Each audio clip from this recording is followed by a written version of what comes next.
Donc, au niveau de la présentation, ce qu'on va voir aujourd'hui, c'est les données donc, économiques d'anticipation des résultats. Donc, sur les productions animales,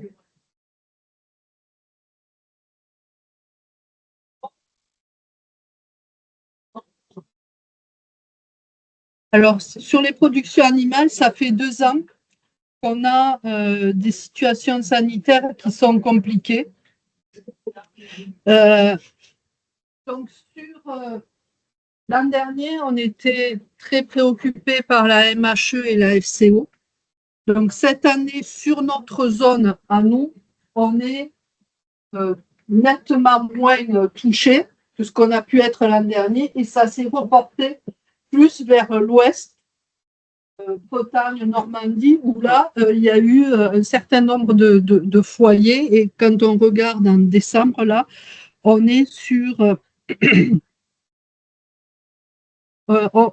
7000 cas et 3000 cas en FCO 8. Donc ça a eu des incidences sur la région aussi Est, au niveau Grand Est, sur la production laitière, on le verra par la suite, qui ont eu des effets par rapport à ça. Ce qui nous préoccupe cette année, c'est la dermatose nodulaire contagieuse, la DNC. Alors, du coup, donc c'est une maladie qui est apparue récemment, du moins en France, et qui est transmise, donc qui se transmet par une piqûre d'insectes, donc type tan, donc une mouche, je dirais, et qui touche uniquement les bovins, les zébus et les buffles. Et donc, c'est une maladie qui est catégorisée A. Donc, quand la maladie est catégorisée A au niveau du service vétérinaire, ça veut dire tout simplement qu'il y a une éradication immédiate et donc avec un plan d'intervention d'urgence avec 4 niveaux. D'abord, une obligation de détection précoce, un abattage total des animaux, du lot, une limitation des mouvements et une vaccination d'urgence quand on a le vaccin. Donc, du coup, on est vraiment sur... et lorsqu'un animal est vacciné, il doit être commercialisé en France et pour pouvoir partir à l'export, il y a 14 mois, sauf vers l'Italie où il y a des conditions moins drastiques, mais il y a cet effet-là quand même qui n'est pas à négliger. Si on regarde la situation là au 15-12, alors ça évolue tous les jours, on a 113 foyers, donc ça a commencé en Savoie et Haute-Savoie. Donc, il y a maintenant 11 départements touchés au niveau de la France, 25 foyers en Occitanie, donc 21 en Pyrénées-Orientales, où ça a débuté, nous, au niveau de l'Occitanie, et ça se propageait tout autour, avec un cas en Ariège, un cas dans les Hautes-Pyrénées, un cas dans l'Aude et un cas en Haute-Garonne. Là, c'était hier ou avant-hier qu'il y avait cette situation-là. Donc, il y a eu un certain nombre d'annonces de la ministre hier, avec également un arrêté préfectoral au niveau du préfet du Tarn pour passer le Tarn en zone de surveillance parce qu'on a, pour ces maladies-là, je reviens en arrière,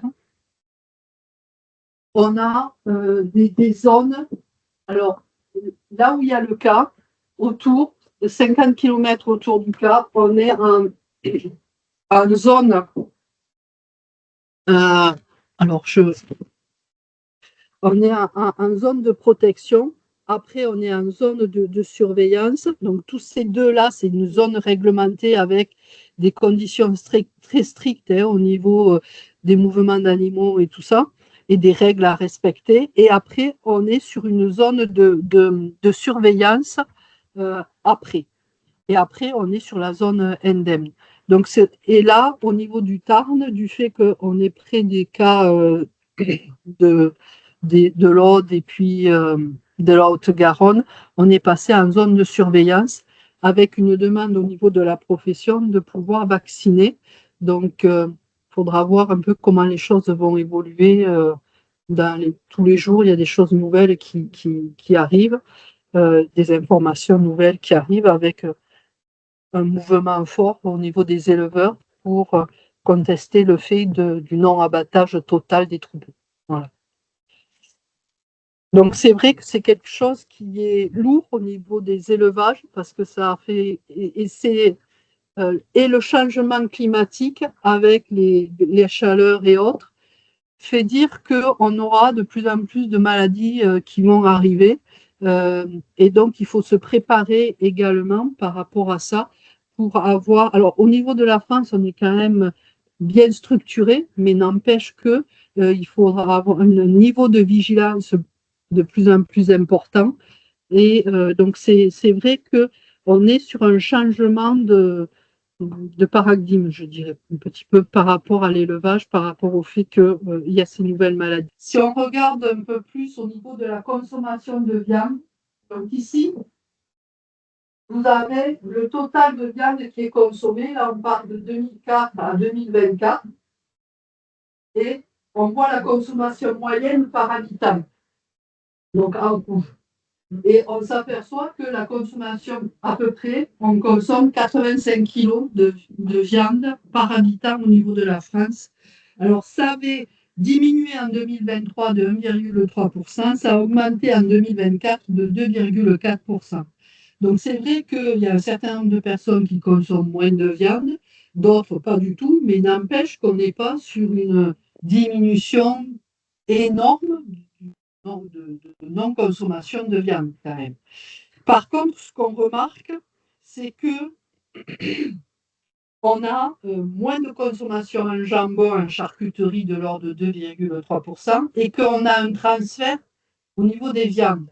C'est-à-dire que quand on regarde ici, là, en bleu, vous avez la viande de poulet. 2024, on était à une consommation plutôt faible, avec une forte progression de viande de poulet. Là, c'est en jaune, c'est la volaille de chair. En haut, c'est le porc, en rose. Et en rouge, c'est la viande bovine. La viande bovine, elle apparaît même pas. Parce que ça consomme 2 kilos. Plus loin, on a une diapo 2 kilos par an au niveau français. Donc, pour dire que on a eu une forte progression de la viande de volaille de plus presque 5%. Et si on regarde en 20 ans, la viande de porc a diminué de 4 points et la viande de volaille a augmenté de 11 points. Donc vraiment, on est sur un transfert de consommation de type de viande qui est lié aussi au fait que on cuisine pas pareil, on achète des fois des plats tout prêts et autres, et donc la volaille s'adapte bien à ça, du moins les filets et autres.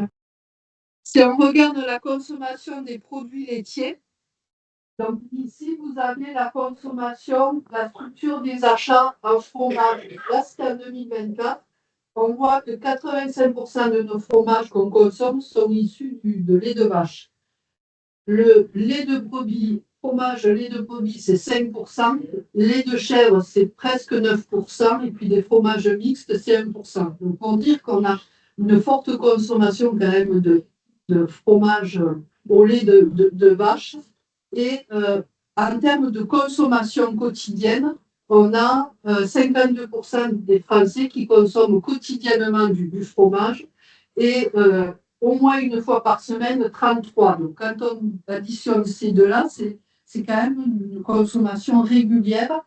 Si on regarde au niveau des produits ultra frais, c'est les yaourts, donc nature, sont à 15%. Ils ont fortement augmenté en 2025 la consommation de yaourts nature. Les non-nature, on est à 34.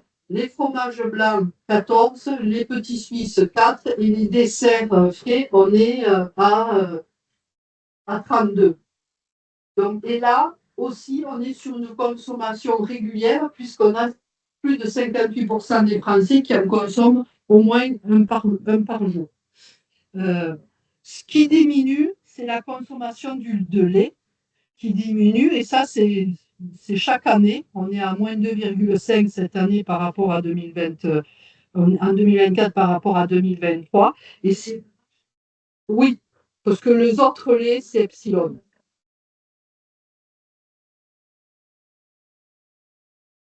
Oui, alors le lait de chèvre progresse un peu, mais c'est infime. C'est infime. Et par contre, à une époque, le petit déjeuner, c'était surtout à base de lait. Et là, on n'a plus que 33% des Français qui consomment du lait au petit déjeuner. Donc, un tiers des Français qui consomment. Et si on regarde au niveau des fromages, on est en progression et l'Emmental assure un cinquième des achats de fromage, ce qui est quand même conséquent. Et le parmesan est en progression de 5%. Donc des fromages aussi qui rentrent dans la cuisson, dans la cuisson, pas forcément à consommer que à la fin du repas. Et au niveau des fromages de chèvre et des brebis, sont eux consommés beaucoup plus occasionnellement. Mais malgré tout, on a 69% des Français qui consomment des produits laitiers à base de brebis et dont 23% qui en consomment régulièrement. Et après, il y a toute une étude qui travaille qui regarde qui c'est les consommateurs de ces laits de brebis. Et c'est plutôt des citadins et surtout des Parisiens. C'est entre autres des gens avec un pouvoir d'achat plus élevé et des seniors.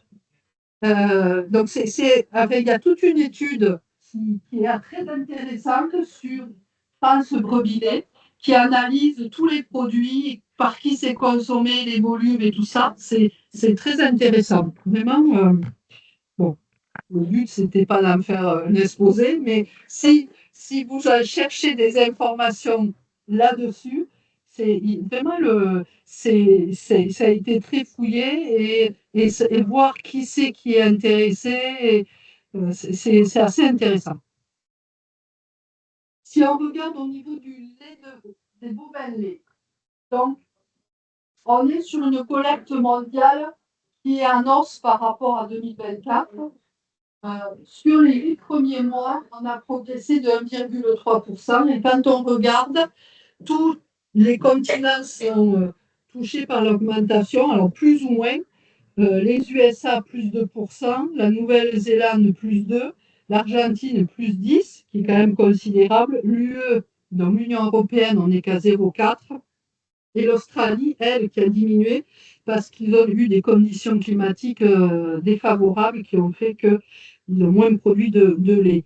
Si on regarde en septembre, donc là, il y a eu une forte progression avec beaucoup de vélages également sur cette période-là. Donc, une progression de plus 3% au niveau mondial, c'est quand même important. Si on regarde au niveau de l'Europe, donc, on s'aperçoit que suivant les pays, on a une évolution différente, puisque l'Irlande et la Pologne progressent fortement. La France, on le verra après, on stagne. L'Italie progresse à 0,5 et on a une baisse en Allemagne de 1,4 et aux Pays-Bas de 0,2. Aux Pays-Bas, c'est surtout lié au fait qu'ils ont été obligés d'abattre un certain nombre d'animaux pour respecter les normes environnementales. Donc, du coup, mais ça, c'est pas tout à fait nouveau, hein, ça fait quelques temps que ça a été en action.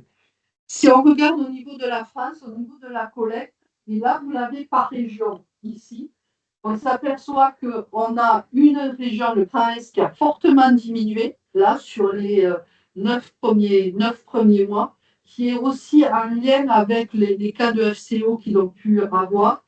Et Normandie a progressé malgré les cas de MHE et de FCO qu'ils ont, à plus 3,6. La Bretagne 1,7. Et on a l'Occitanie qui a progressé de 3,7% chaque année en Occitanie. Depuis très longtemps, on diminuait chaque année. Cette année, malgré le fait qu'on a diminué le nombre de producteurs de 4,6%, ce qui est important, on a eu une progression du volume produit. Et quand on le ramène à l'élevage, on est à plus 9% en moyenne en Occitanie, ce qui est considérable par rapport à l'année d'avant. Et au niveau du Tarn, donc au niveau du Tarn, on a progressé en volume à plus 3. Après, je n'ai pas le nombre d'éleveurs moyens. Et le Tarn, c'est 13% de la collecte régionale, sachant qu'on arrive à la deuxième place, mais très loin après l'Aveyron, puisque l'Aveyron, c'est la moitié de la collecte régionale. Au niveau des exportations mondiales des produits laitiers par pays, là, au niveau des exportations, on a eu une forte progression au niveau du beurre, plus 14,5%, et du fromage, plus 6,5%. Et quand on regarde, c'est surtout les USA et la Nouvelle-Zélande qui ont concentré cette hausse. Là, vous avez le beurre. La Nouvelle-Zélande, c'est l'orange. Donc là, vous avez par année. Ici, c'est la dernière année. L'Union européenne, c'est ici. Là, c'est les États-Unis. Donc, certes, ils ont beaucoup progressé, mais ce n'est pas un pays qui produit beaucoup de beurre, malgré tout. Le pays qui produit le plus de beurre, c'est la Nouvelle-Zélande, hein, quand même. Après, vous avez l'Australie et l'Argentine. Et si on regarde sur les fromages, le premier producteur, c'est l'Europe, quand même, en termes de volume. Donc, plus ou moins quelques pourcents au niveau européen, ça représente un tonnage quand même important par rapport à d'autres zones. La poudre de lait et la poudre grasse, elles ont tendance à diminuer. La poudre à 0% a baissé de 4% et la poudre grasse de 5%. Donc ces deux choses ont diminué, mais quand même, le beurre a fortement progressé. Et au niveau de l'UE, par contre, on a eu une baisse en poudre grasse et en beurre de 3%. Et au niveau de la France, donc quand on regarde depuis sur les 9 premiers mois, en équivalent lait, on a perdu 7,2%. Et pratiquement tous les produits ont été touchés, sauf les yaourts, le lait et le lait infantile, hein, et les fromages. Et donc tout ça nous amène aux cours mondiaux. Donc on a vu tout à l'heure une hausse de la production, de la collecte, des exportations qui sont en hausse au niveau mondial, au niveau du beurre. Mais par contre, au niveau du beurre, quand on regarde les prix, comment ça évolue, donc là, vous avez la courbe du beurre, hein. Ici, c'est les USA. Là, c'est l'Europe. Et là, c'est l'Océanie, en Nouvelle-Zélande. Ce qui est important de voir, c'est que le prix du beurre a fortement décroché au niveau des USA depuis bien avant nous, je dirais. Il a décroché depuis fin 2024. Nous, ça commence là, ici. Donc, pour dire que en termes du prix du beurre, on était monté très très haut. Donc là, on redescend assez fortement au niveau du beurre. En France, dans le laps de temps de 11 semaines, on a perdu 2 000 € la tonne de beurre. Donc, c'est quand même pas négligeable en termes de. Ouais. Mais voilà.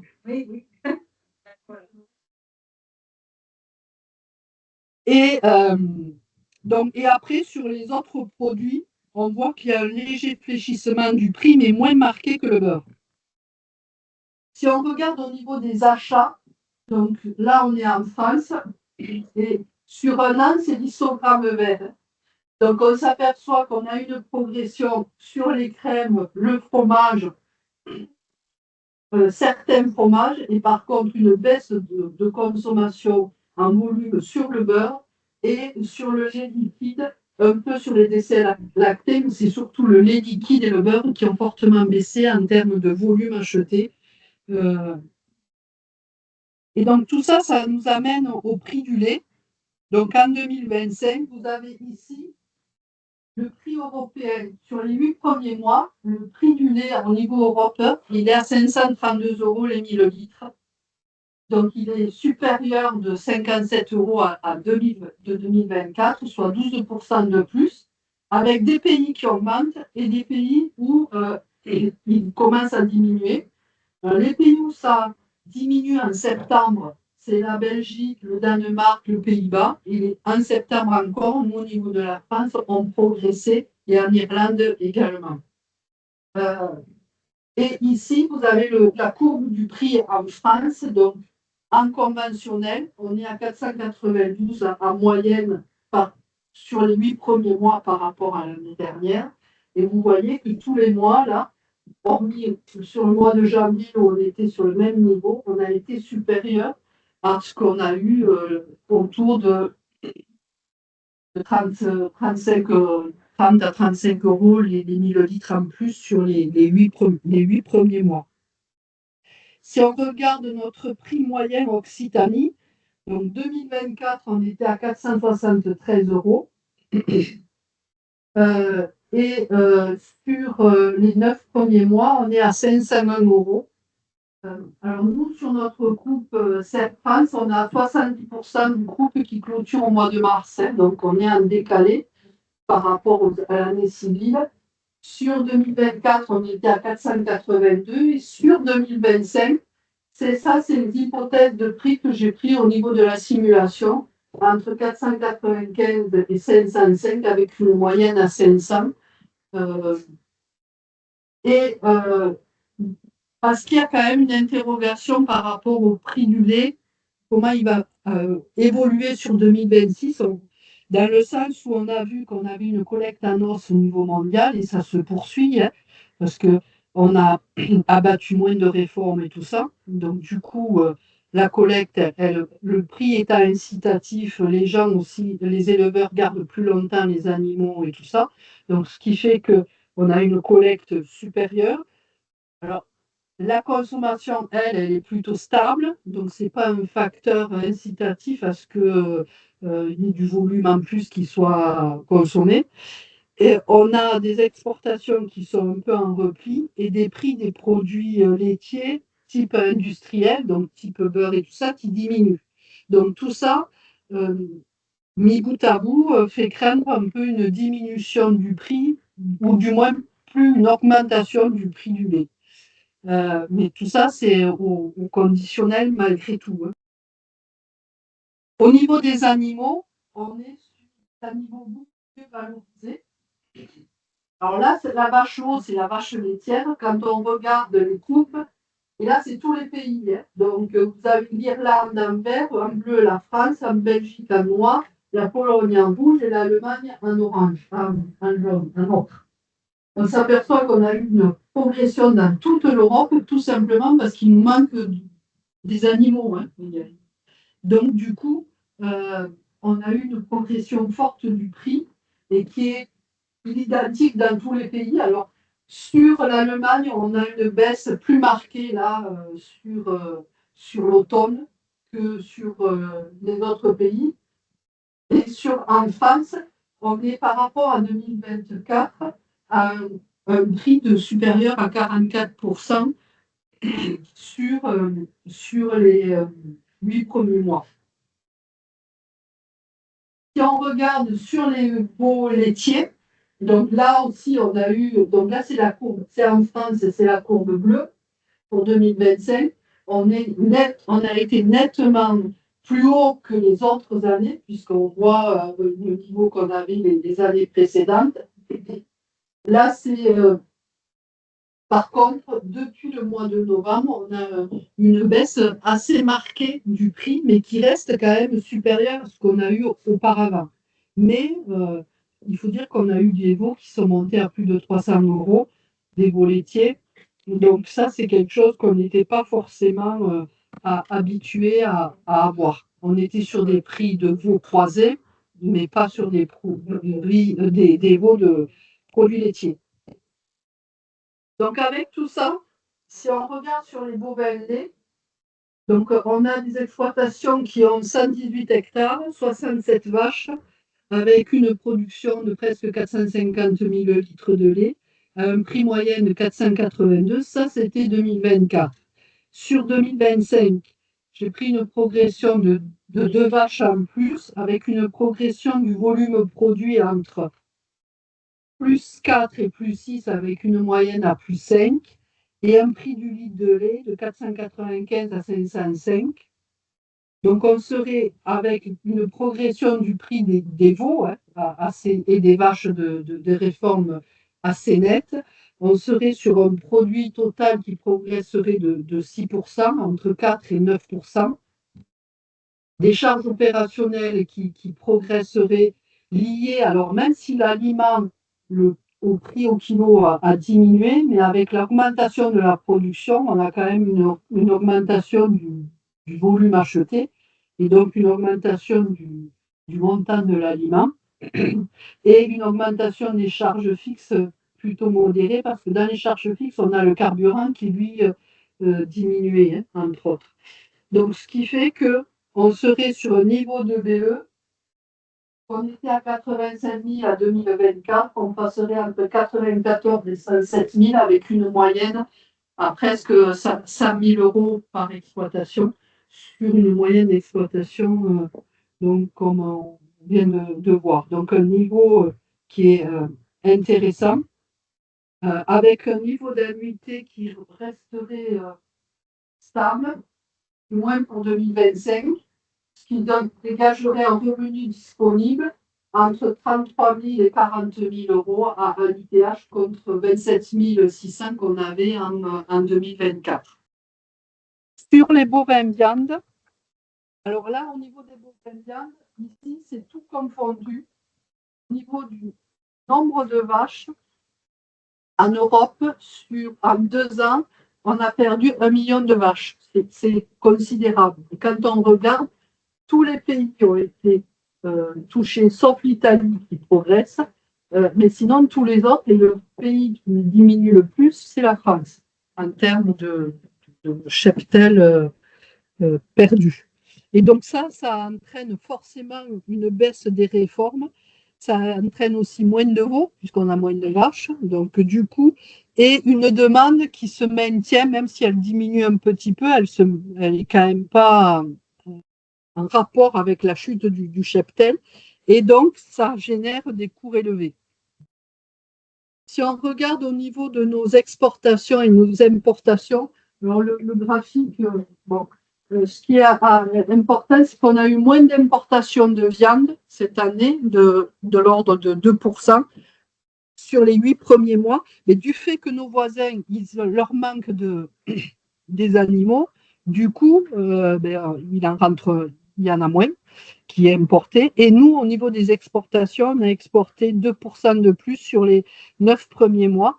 Donc, parce qu'on avait aussi un prix compétitif, parce que quand on regarde les courbes, on est dans la moyenne, on n'est pas au-dessus de la moyenne. Donc, ce qui fait que, du coup, il y a eu cet effet-là aussi qui a fait que, au niveau du prix, ça a maintenu un certain prix intéressant. Et au niveau des abattages, sur les vaches, là c'est pareil, là c'est 2025, donc on voit qu'on a eu un peu moins d'abattage de vaches. Et ici, c'est pareil, sur les vaches à race viande, les U et les R, on a eu une progression nette du prix qui est quand même quelque chose moi j'avais jamais vu ce niveau-là de prix, si vous voulez.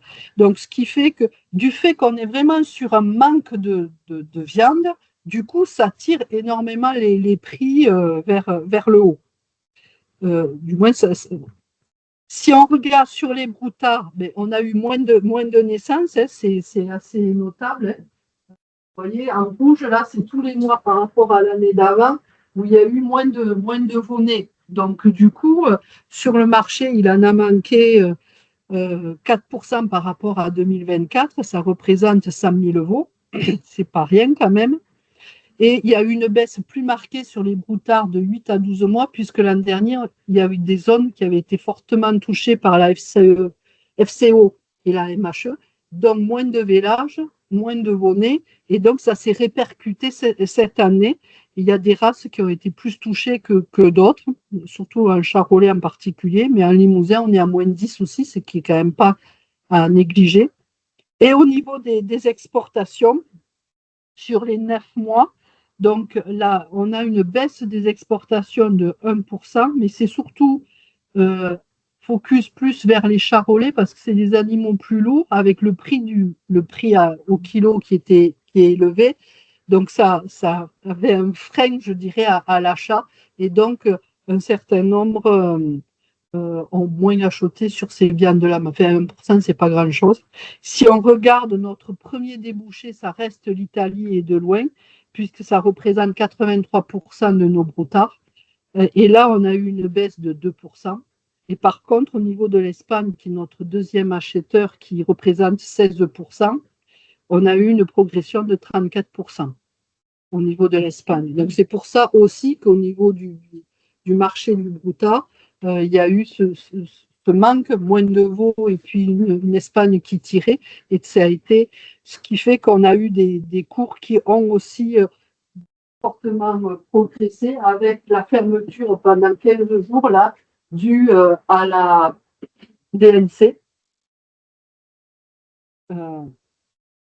Mais là aussi, on est et sur les jeunes bovins, c'est exactement pareil, avec une demande au niveau de l'Europe et des prix là aussi, au niveau européen, tous tirés vers le haut.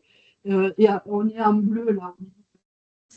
Ça, c'est le jeune bovin nu. Vous voyez, il y a des pays qui ont été même supérieurs à nous sur des qualités de jeunes bovins de première classe. Si on regarde en termes de consommation, donc sur les 9 mois, en volume, on a consommé moins 3,4%, ce qui est quand même pas négligeable. Il y a eu moins de 10% sur les veaux et moins 5 sur le bœuf, avec une diminution du chiffre d'affaires plus faible, puisqu'on l'a vu en boucherie, euh, on a une augmentation du prix au kilo, puisque c'est normal, le prix d'achat est également supérieur. Donc ça se répercute sur le prix de la viande, et donc du coup, ça dissuade aussi certaines personnes d'en acheter.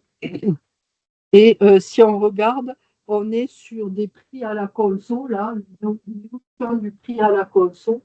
Ici, on a progressé, on va être à plus 8% au niveau du prix au kilo, au niveau du bœuf, ce qui n'est pas à négliger. Euh, si on regardait sur l'ensemble des viandes, on est à plus 2%. Donc la viande de bœuf a augmenté plus fort que un certain nombre d'autres viandes, même si toutes les viandes ont augmenté un peu quand même. Et le poisson, 4%. Si on regarde au niveau des bovins viandes, donc là, on a un troupeau sur une surface de 121 hectares avec 74 vaches allaitantes. Alors, on a du broutard, mais on a aussi du veau d'Aveyron. Donc, sur le veau d'Aveyron, on a eu une progression moins forte en prix que sur le broutard, quand même. Et, euh, et au niveau des réformes, là, c'était les prix qu'on avait en 2024. Et au niveau des réformes, donc, a pris en termes d'hypothèse une augmentation. Donc, là, on est sur des réformes viande, hein, on n'est pas sur les réformes lait, hein, donc qui ont progressé en pourcentage moins fort que le lait. On est entre plus 15 et plus 20, avec une moyenne à plus 18, et un prix du broutard alors, de 30 à 45%, il y en a qui ont été plus haut que 45%, et une moyenne à 35. Ce qui nous fait une augmentation du produit de 13%, ce qui est quand même important, entre 11 et 18. Des charges OP, là aussi, qui ont peu évolué, et des charges fixes qui ont progressé de 2%, ce qui fait qu'au final, sur un EBE qui fluctuait très peu en bovin viande, depuis X années, on tournait autour de 40 000 euros, quoi, entre 40 et 45 000. 2022 étant la meilleure année à 49 000. Cette année, on peut penser qu'on peut être entre 62 et 76 000 avec une moyenne à 68. Donc, un rebond important par rapport à ce qu'on a eu en 2024. Si on regarde en termes de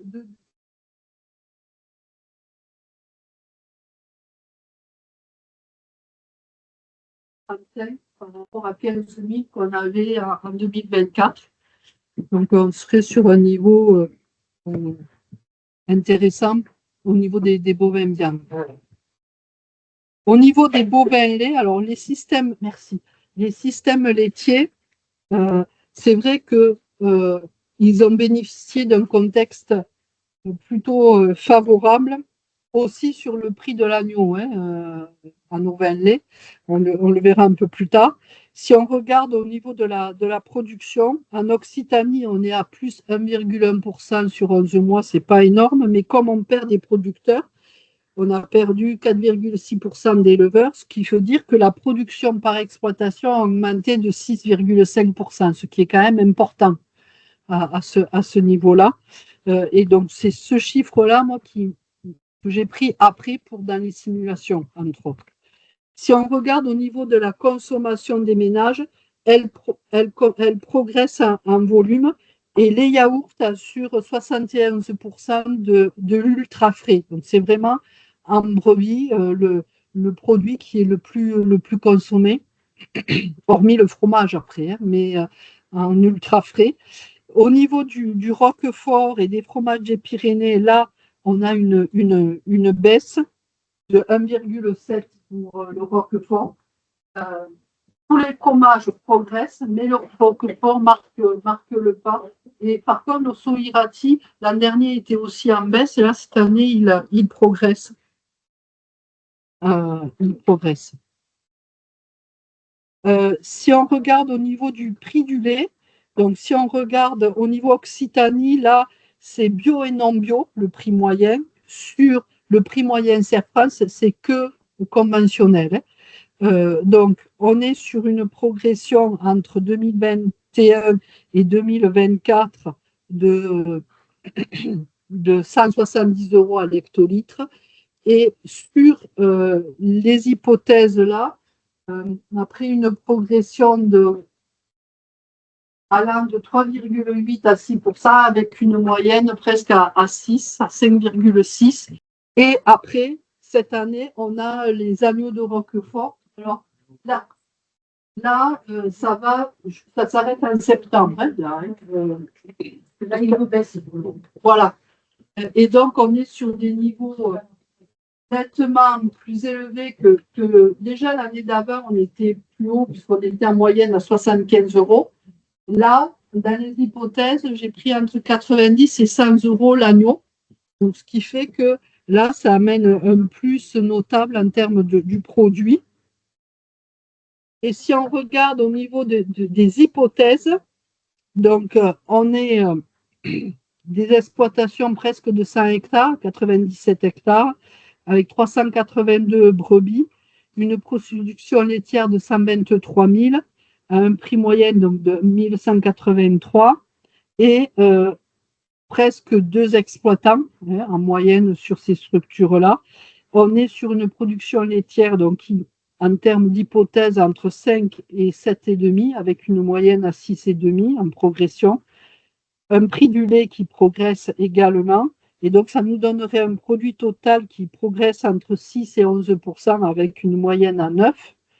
Et des charges OP un peu plus hautes et des charges fixes un peu plus hautes aussi, à plus 3,5. Ce qui fait qu'on serait sur un EBE qui lui, était autour de 80 000 € depuis 4 ans, passerait, 106 000, passerait la barrière des 100 000, serait autour de 106 000, entre 96 et 111 000 au niveau de l'EBE moyenne, au niveau de ces structures-là. Ce qui nous donne en termes de revenus disponibles